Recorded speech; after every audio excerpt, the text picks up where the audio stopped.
Well, hello everyone, and welcome back to another theme park obsession video. My name is Dylan, and thank you so much for tuning back into the channel. Today I'm hanging out at Universal Studios Hollywood to give you another Fast and Furious Hollywood Drift update. So how about you and I dive right in?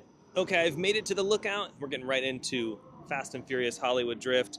Now, all of the breaking news is not happening over here. It's actually happening on the dive loop, and this is the breaking news right here. The Fast and Furious Hollywood Drift train has gotten stuck mid-element. This is the dive loop element at the turnaround of the roller coaster, and during a swing launch test, it didn't quite make it through the element. I mean, this is so rare that, it's pretty incredible, and I'm sure when the crews saw this happen, they probably started laughing because, it's just that rare.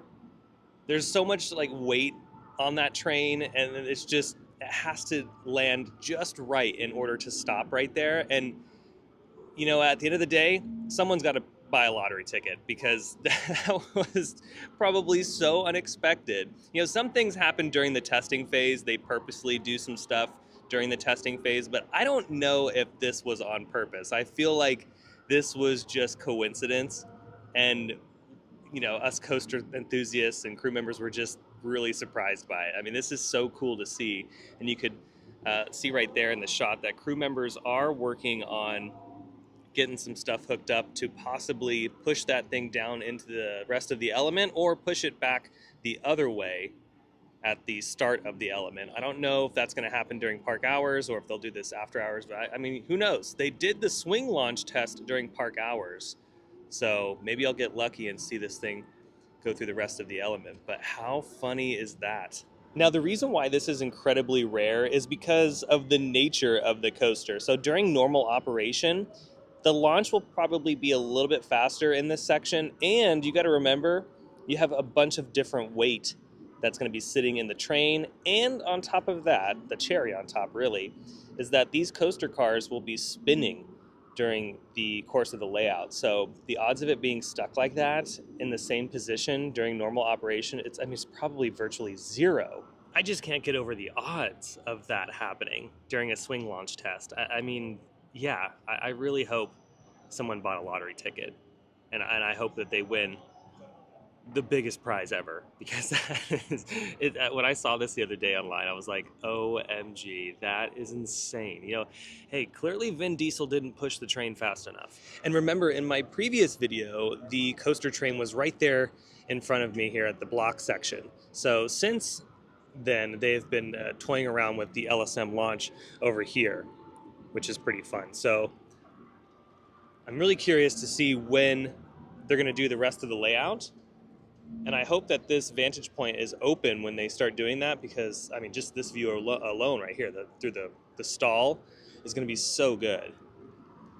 So I'm just going to be keeping an eye on things here the next few minutes or so, because I'm very curious if they're going to go ahead and push that thing through the rest of the element. It's crazy to see this thing as you're going up and down the hill into the parking structures as well. The views are pretty incredible. Hey, great advertisement for the all-new roller coaster, right?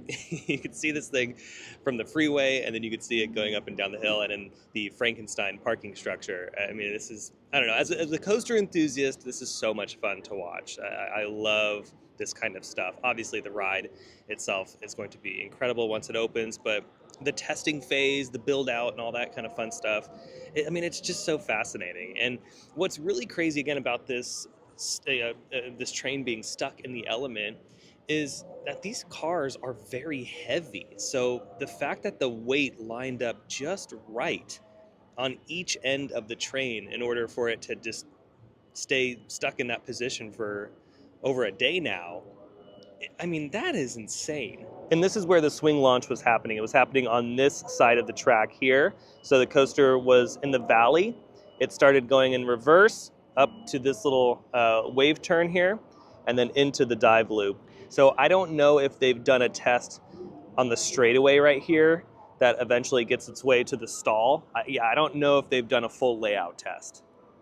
I can't confirm that. All I know is that it's just been in this area and right here and traversed its way, from the station. So it's just done like the first half of the layout, I think. It could have done a full layout test, But from what I've seen, it's just the first half. Okay, it looks like crew's tied off the train in that position, so it's not going to go anywhere. They're working their way back down. Or what is happening is they've prepared it to be able to travel through the rest of the element, and they're just kind of backing up away from it. That way everyone stays safe. Because at the end of the day, yeah, this stuff is still very dangerous, even though this is a controlled environment. They probably checked a few things up there, maybe tied something off, or they're just backing up because they're getting ready to push this thing through the rest of the dive loop or back the other way to the start of the LSM launch. But you can see the red straps on the right-hand side of the ride vehicles. So they might get back to this a little bit later, and they've just probably tied it off.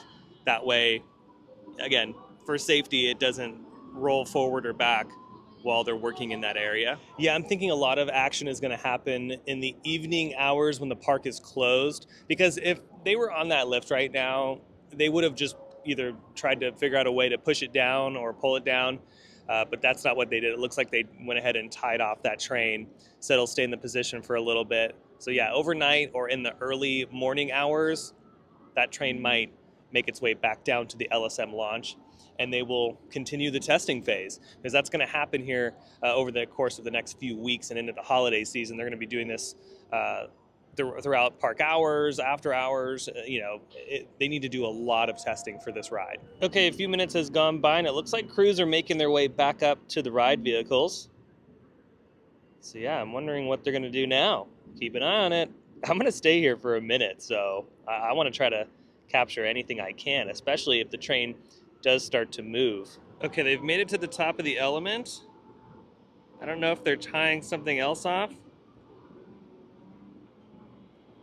they can see me. That's so funny. I think a few of the crew members actually watch the videos, because when I'm here in the park, sometimes they wave. Don't mind me, I'm just a coaster enthusiast that loves what you guys are doing. Well, in the meantime, I've also noticed underneath the brake run at the base of the support columns, they've installed more fencing. That is to keep people out and away from the coaster. Looking around the sound wall, I'm not noticing any differences compared to the last video. That's all looking the same. And then of course the rest of the track. You still have the scaffolding up that is underneath the block section. There's really nothing else going on over here. I'm assuming a lot of work happening inside the building for the queue and the load and the unload area. Alrighty, I think that's going to do it for today. I'm going to go ahead and call it, because it's looking like crews have tied off that coaster train right there, mid-element. And maybe tonight or into tomorrow they will move it back down to the LSM launch. But how cool though! This was really fun to watch, and again, super rare. This is a moment that it will probably never happen ever again, because of the the ergonomics of the ride.